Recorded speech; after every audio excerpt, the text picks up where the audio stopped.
todas as pessoas que contratam com um sancionado ou que têm alguma relação de proximidade com ele também tomam as mesmas penalidades.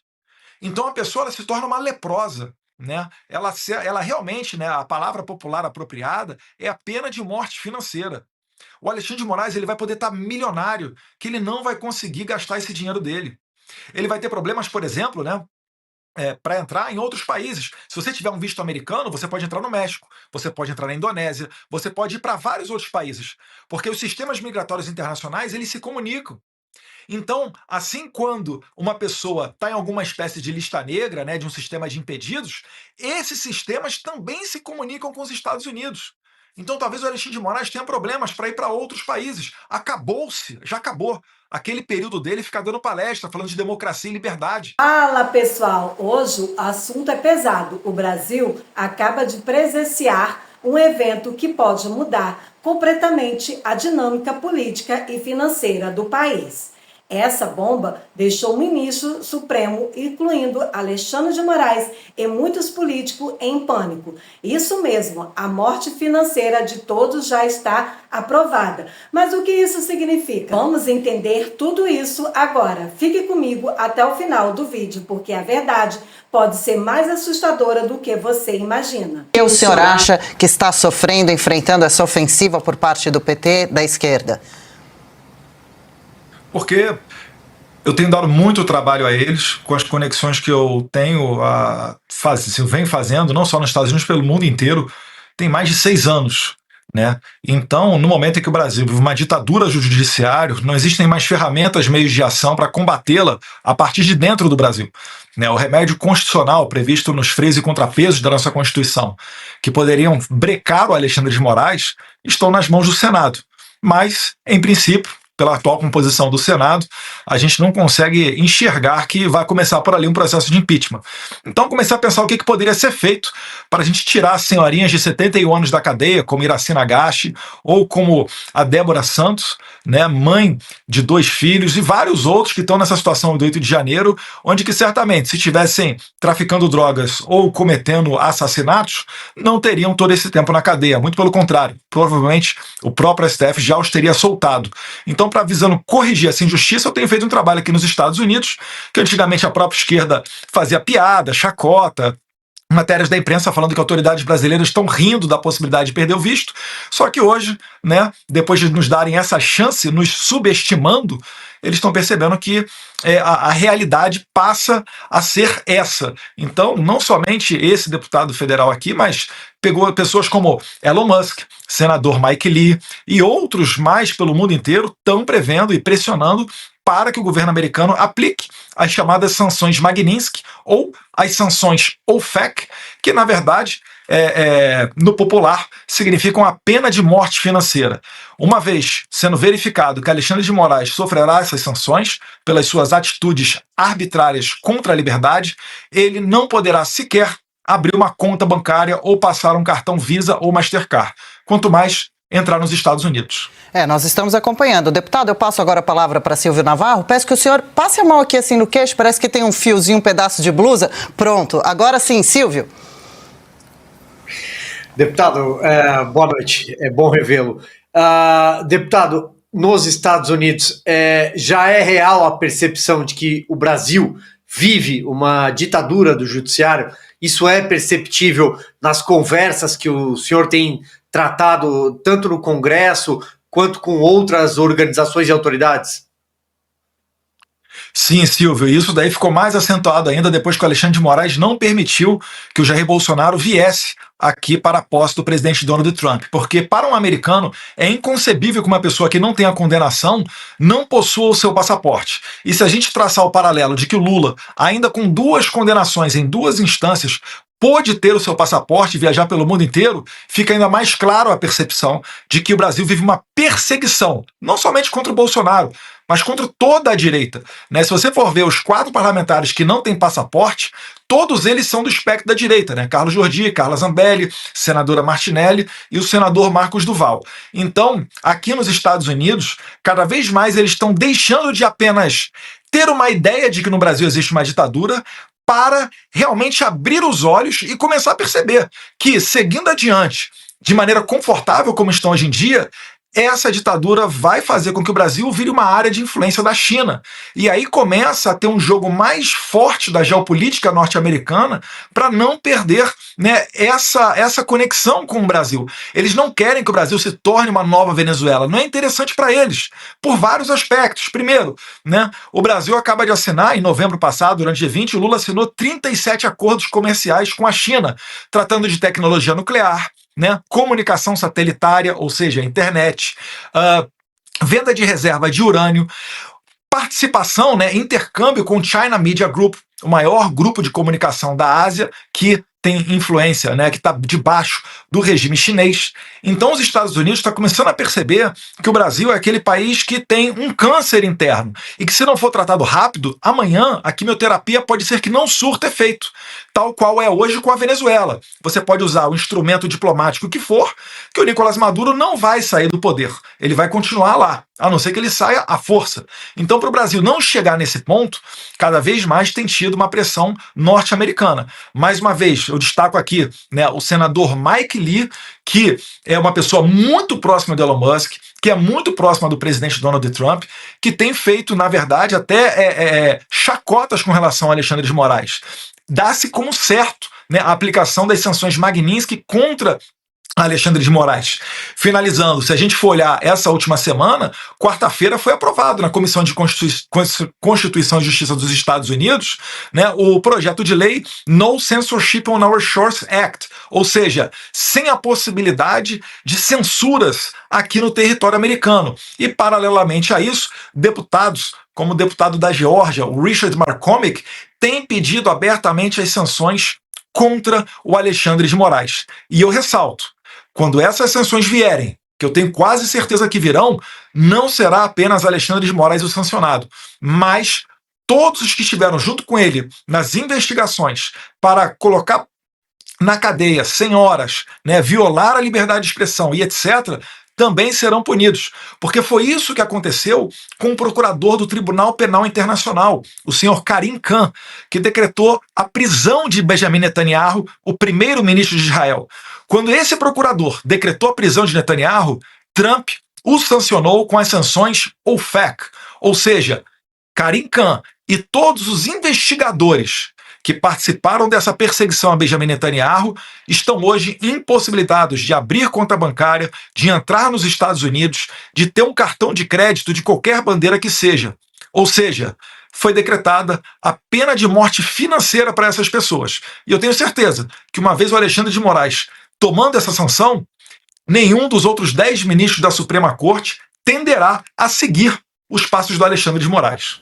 E são novidades para as quais estamos com os olhares bem atentos. Deputado Eduardo Bolsonaro, a palavra agora é de Ana Paula Henkel. Boa noite, deputado. Obrigada pela entrevista, obrigada pela participação no 4x4 ontem, foi um número recorde. Muito obrigada, a audiência também agradece. Deputado, o senhor acha que a oposição acha que confiscando de alguma maneira o seu passaporte, assim como fizeram com o do presidente Bolsonaro, as informações sobre o Brasil e o que está acontecendo, né, no nosso regime totalitário no Brasil, que essas informações elas não chegarão mais nos Estados Unidos? O senhor acha que eles acreditam nisso? Eles, na verdade, Ana Paula, vão tentar me brecar. Isso daí é um sinal de desespero deles. Mas, por exemplo, eu sei que você tem contato com pessoas dentro do Senado Federal, dentro da Câmara dos Deputados, né? É aí seu vizinho de San Diego, o deputado federal Darrell Issa. E eu pergunto, o que eles vão fazer contra você, Ana Paula? Vão cancelar o seu passaporte, igual fizeram com Rodrigo Constantino e Paulo Figueiredo? A gente até espera que isso daí ocorra, né? A história ela mostra pra gente que uma ditadura, antes dela cair, ela tenta fazer os últimos apelos, ela tenta dobrar pelas últimas oportunidades as suas apostas, mas isso daí acaba não tendo efeito prático, né? Mais uma vez, vocês imaginam só, um ministro da Suprema Corte brasileira, que todo mundo sabe o que está fazendo, as atrocidades que está cometendo, né? Deixou o Jair Bolsonaro inelegível porque se encontrou com embaixadores, porque fez um discurso de um carro de som no 7 de setembro, uma pessoa que está jogando senhorinhas na cadeia, uma pessoa que não segue devido processo legal, uma pessoa que faz o interrogatório dos delatores, como Mauro Cid, algo que a lei expressamente prevê como ilegal e passível de anular todas as provas. Uma pessoa que está abrindo inquéritos.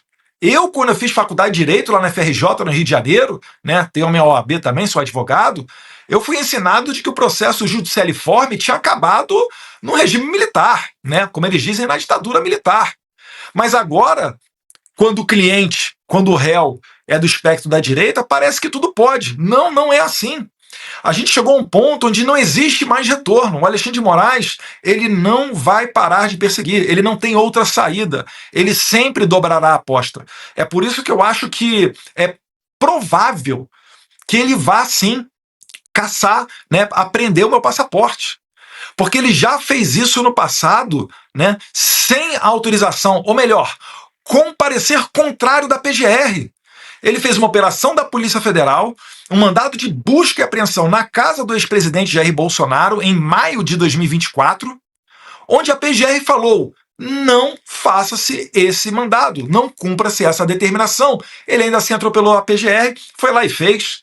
Se a gente olhar o inquérito das fake news, né, ou o inquérito do fim do mundo, como a juíza Ludmila Lins Grillo fez muito bem ao confeccionar um livro sobre esse assunto, esse inquérito foi aberto em 2019, de ofício, pelo então presidente Toffoli. Não foi pedido uma apreciação da PGR. E sem distribuição, ele mandou que o relator desse inquérito fosse Alexandre de Moraes. E até hoje esse inquérito não tem solução. A gente está falando de 6 anos de uma investigação aberta, onde a vida minha, dos meus familiares, das pessoas do governo, né, do Anderson Torres, do Braga Neto, do Cid, do Bolsonaro, foi toda colocada de cabeça para baixo. Até mesmo o médico, informação em primeira mão para vocês aqui, até mesmo o médico de Jair Bolsonaro, o doutor Camarinha, foi interrogado pelo FBI aqui nos Estados Unidos. Não foi por carta rogatória, que é o meio constitucional oficial, não.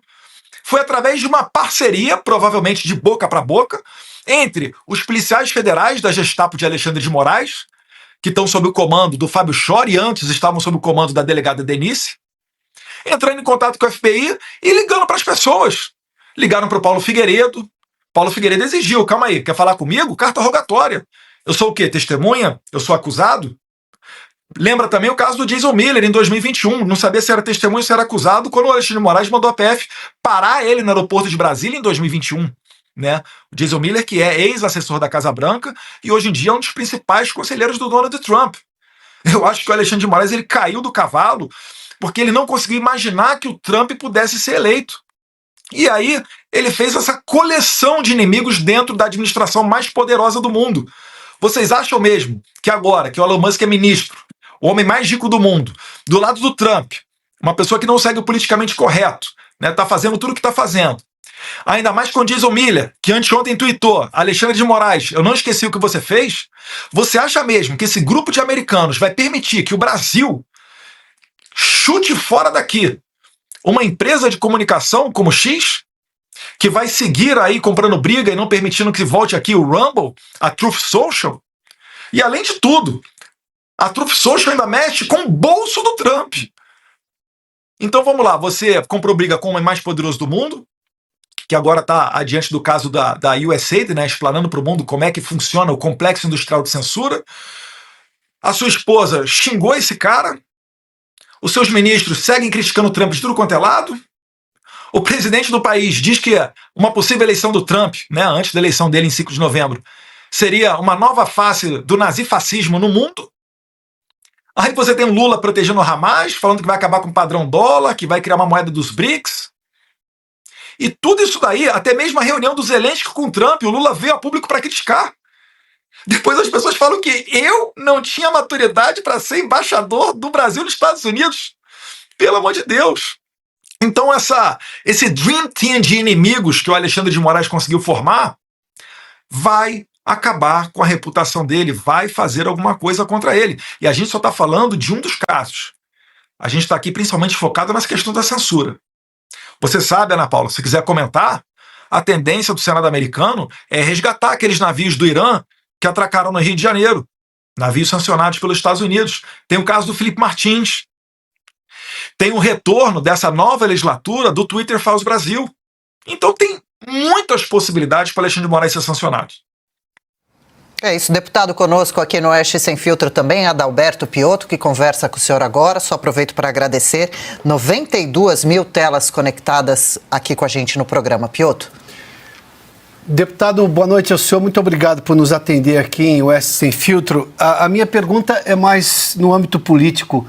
O senhor chegou a conversar com o deputado Hugo Mota, que preside a casa na qual o senhor é deputado, ou mesmo com o presidente do Congresso, o presidente do Senado, Davi Alcolumbre, que nós estamos vendo aqui, se por um acaso essa medida for adiante, e do ponto de vista do direito, me parece que o ministro só deveria arquivar, mesmo assim ele pediu a opinião da Procuradoria-Geral da República, enfim, tudo pode acontecer, inclusive uma manifestação contrária da PGR, e ele determinar mesmo assim, o senhor já citou outros precedentes, não seria novidade, mas enfim, qual é a posição? O senhor chegou a conversar com o Hugo Mota, porque nós estamos falando de um parlamentar que tem um artigo, os parlamentares têm um artigo só deles na Constituição. A inviolabilidade que o senhor faz como parlamentar, e o senhor está representando sempre o país porque é um parlamentar 24 horas por dia, isso não muda em nada. O senhor teve alguma conversa com o deputado Hugo Mota, pelo menos? Não, Adalberto, não tive. Eu tenho certeza que o presidente da Câmara, Hugo Mota, ele é muito ciente de tudo isso que está acontecendo. Ele certamente tem uma opinião sobre isso tudo, mas é difícil imaginar, me colocando no lugar dele, que ele consiga brecar essa ânsia persecutória do Alexandre de Moraes. Né? Eu ficaria só com o Hugo Mota porque o Davi Alcolumbre é presidente do Senado, então a esfera de atuação dele é com relação aos senadores. Mas o que o Hugo Mota poderia fazer, caso Alexandre de Moraes decretando a minha prisão, é colocar em votação para que seja decidido pelos deputados sobre a manutenção da minha prisão ou não. Né? E aí eu vou trazer à tona aqui uma lembrança de que quando o deputado Daniel Silveira foi mantida a prisão dele, além de terem enganado os parlamentares nos bastidores, que muita gente dizia, não, recebi uma ligação de uma autoridade aqui, é só para ele ficar 1 a 2 semanas, vai ser só um susto. Né? Ou algumas pessoas falando, olha, queria muito votar pela soltura dele, mas o presidente ou o líder do meu partido acabou me pedindo aqui, por favor, para deixar ele lá, que é só durante alguns dias. Essa oportunidade, o deputado Daniel Silveira ficou preso por 367, 368 votos. Vamos lá, Daniel Silveira fez um vídeo, algo que não é reprovável. E se a gente voltar agora no tempo um pouquinho mais recente, a gente teve a ocasião do julgamento da prisão do deputado Brazão, que é acusado do assassinato da vereadora Marielle Franco. Uma conduta muito mais grave, onde os deputados deveriam ter colocado mais de 400 votos para condenar o Brazão, porque é uma conduta muito mais reprovável do que fazer um vídeo, igual o Daniel Silveira fez. No entanto, né, o deputado Brazão, ele quase foi solto. Por pouco, por cerca de 20 votos, o deputado Brazão acabou não sendo liberado. O que eu quero dizer com isso? Eu quero dizer que a Câmara dos Deputados está resgatando o espírito de corpo, está colocando a mão na consciência e cada vez mais não tende a seguir os desmandos da Suprema Corte, que está invadindo demais a competência do Legislativo. E é uma loucura imaginar que ministros do STF venham a pisar no terreno político e não sejam alvo de críticas, igual todos nós que somos deputados acabamos sendo. Até vocês aí da Revista Oeste, que são jornalistas, quando vocês emitem a opinião de vocês, vem gente dando bordoadas de tudo quanto é lado. E a gente entende que isso é natural da democracia. Né? Insano é imaginar que o ministro da Suprema Corte vai pisar no terreno político e vai ficar livre de ser criticado. Né? Não vai. Prova disso é até que o Alexandre de Moraes não consegue sair na rua, ele não consegue ir no restaurante. Ele também está vivendo uma prisão dentro da casa dele ou apenas indo para ambientes controlados. Eu sei que até em eventos fora do país ele quer olhar a lista das pessoas que vão estar no jantar privado com ele. Olha só, veja se isso daí é uma vida feliz. É claro que não. Agora, ele, por algum motivo, um sentimento pessoal, uma pressão violenta de alguém de fora, não sei, né? Ele insiste em sempre dobrar a aposta. Então, como nós não temos saídas, a gente vai também fazer o possível para ver se a gente consegue segurar ele. Claro. Mais de 97.500 telas interessadas aqui na nossa discussão. Carlo Cauti, uma pergunta também para o deputado Eduardo Bolsonaro? Sim, muito boa noite, deputado. Obrigado pela entrevista. Deputado, eu queria pegar o gancho dessa sua última fala, porque, de fato, o senhor explicou muito bem. Existem leis nos Estados Unidos que podem provocar sanções graves contra não só o ministro Alexandre de Moraes, mas, no caso, por exemplo, contra o próprio Procurador-Geral da República, caso ele aprove essa retirada do seu passaporte, contra até... Ficou claro que essa aprovação pode ser mais do que um simples movimento político, ela pode ser uma verdadeira virada de jogo. O Supremo, que sempre exerceu um poder quase absoluto, agora enfrenta uma crise que pode levar a uma reconfiguração política do Brasil. O que você acha disso tudo? Quais serão as consequências para os próximos anos? Deixa seu comentário aqui embaixo e compartilha esse vídeo para que mais pessoas saibam o que está acontecendo nos bastidores do poder.